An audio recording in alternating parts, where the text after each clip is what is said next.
Ei, Sofia, Pla, el seu ha mort? El seu amor, sí, totalment.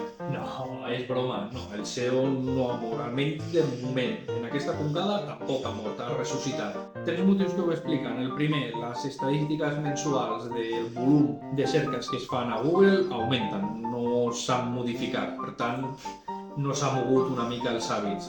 Segon, la majoria de la població, la immensa majoria, fa anar el seu mòbil per buscar coses i per tant és molt complicat que fent anar un mòbil surtis de l'ecosistema de Google.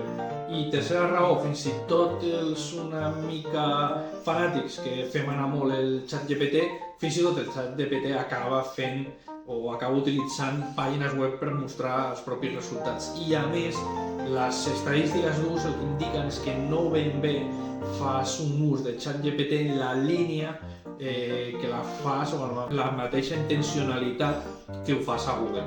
Per tant, no ha mort de moment i si ha mort ha aconseguit ressuscitar.